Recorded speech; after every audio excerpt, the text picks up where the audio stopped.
Storm plays very different to any other DPS in this game, which means you're probably playing it wrong, but that's okay, because I'm going to be showing you how you can play Storm at the top level if you start playing her right, okay? And she can be an extremely strong DPS, especially if you implement these strategies I'm going to be showing you today. So jumping into Storm's main damage, which is her Windblade. If you look at damage fall off, it begins at 20 meters, decreasing to 70% at 40 meters. And the other thing I want you to look at is the special effect, which means Windblade pierces through enemies. Now, these two are really important, especially the special effect, because what this tells you is even though you can fly with Storm, and most people, are high in the air with Storm, it's pretty useless because when you're at a high advantage point in the enemy, you're shooting down at them, meaning the wind blade is just going to go into the ground most of the time, and you're not utilizing the fact that you can pierce multiple enemies.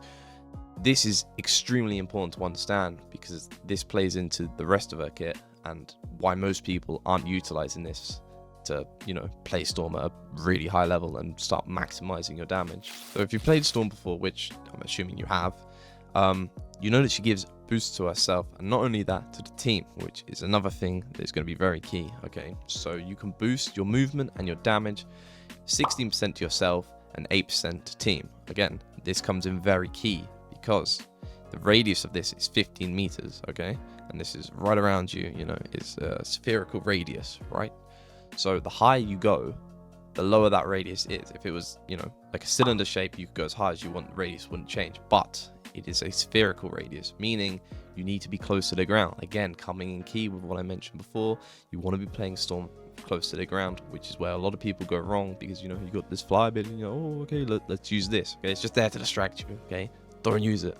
Now, looking at these face value, 8% movement speed and 8% damage boost to your allies doesn't seem all that special, okay? Obviously, this sort of thing will stack up and you're not really going to notice it as you're playing, but a whole 8% damage boost to all of your team when you're pushing a point or something can be pretty huge. But the main thing where it comes in is the Goddess boost, okay? Now the duration of Goddess boost lasts for 8 seconds and the cooldown is 15 seconds, so you want to make sure you're maximizing this, and getting the timing down of the Goddess boost can be absolutely incredible and makes the difference between winning and losing a point.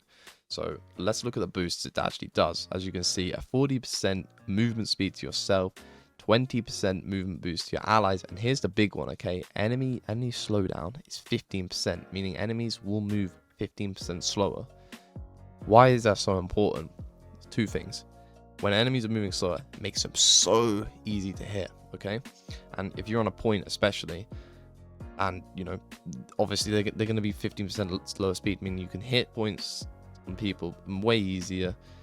It's just a good time. Now, enhanced thunder, okay? Damage boost to yourself, 30%, huge. Damage boost to your team, 12%, again, huge. Now, to quickly touch on Bolt Rush, which is a right click ability, okay? There's not much to this. It's just an alternate damage attack, which you can do 80 damage, 8-second cooldown, okay? There's not too much to it. It's just another attack. This isn't the main focus of this video that I want you to take away. So what have we learned? We've learned that the higher you are with Storm, the lower her radius is, which means less impact you're giving to the team, which 2 out of 4 of her abilities are team focused, and so playing away from the team just doesn't make sense. Not also does it lower this radius and the effectiveness.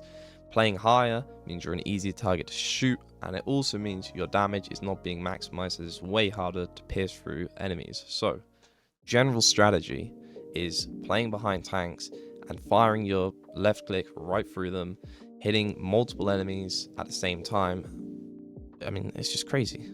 It's so much more damage. You'll notice a drastic increase in damage and impact by just playing low to the ground and sticking with the tanks, okay? You're not going to really want to be splitting because, again, you are still quite slow, so you're easier to shoot. And, you're not fucking Psylocke. Now, remember those damage drop-offs. 20 meters to max damage. Anything after that, it drops down to 70% to 40 meters. You can also pair this with the Bolt Rush, which also goes through enemies as well. So make sure you're maximizing that. It also has a, max range of 40 meters, so keep that in mind. So what's the point of flying? The main reason you're going to be flying is to escape enemies diving in your back lines, okay? Because you're going to be playing with a team.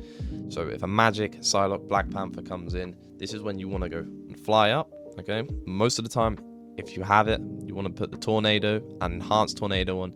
Gives you a 40% movement speed, and your allies give you a 20% movement speed. So this means you're going to be a lot harder to hit. Not only this, if you have enhanced tornado, you want to pop that because your enemies are going to be moving 50% slower. This is huge, okay, because you effectively minimize and make the dive DPS's job so much harder because they are moving slower whilst everyone around them is moving a lot faster. You also in the sky dealing your damage. You're so much harder to hit. 40% movement speed if you've got it, okay? You're not always going to have the goddess boost, but the point is you're going to be a lot harder to hit. Your allies are going to be a lot harder to hit, and the enemy is going to be much easier to hit. So how's the match actually going to play out? What are you actually going to be doing? You know, so the start of the game, you want to be making sure you've got tornado on. This is going to give you a movement speed boost, which immediately gets you to where you need to be quicker than the enemy team. And after that, you want to position yourself behind the tanks, playing low to the ground. Remember, this is key. And pretty much predominantly, you're going to have Thunder on. And if not, have enhanced Thunder on if you got it from the Goddess boost. This is just going to give you a permanent damage boost to you and your team. So your default dealing 30% more damage to you, and your allies are dealing 12% damage with the Goddess boost. If not, it's 16 and 8. So what are you going to be doing?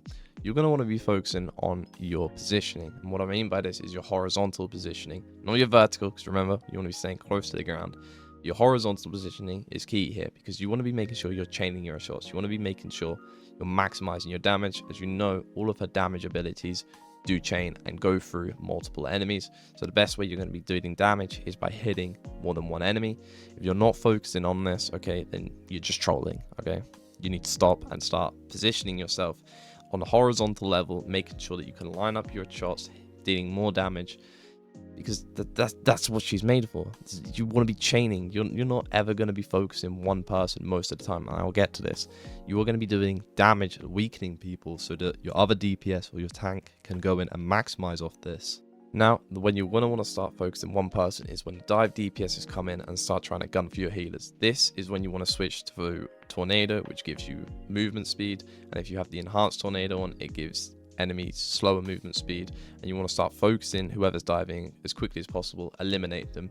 What it does is it takes the pressure off the healers trying to deal with this, makes the dive DPS's job incredibly hard, and a key thing in this game is killing healers. So if you can prevent this from happening, you're doing a really good job. The impact you're having is insane.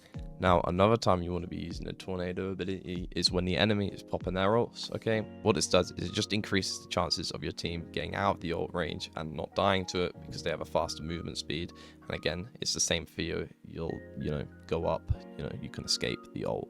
Now, don't worry, I haven't forgot about her ultimate, which is, a hurricane. There's not much to this, but the main thing you're going to be want to doing is starting from the back lines and slowly working your way up to the front lines of the enemy team, because you come out of your ult where the hurricane ends. So you need to be coming out of it close to your team.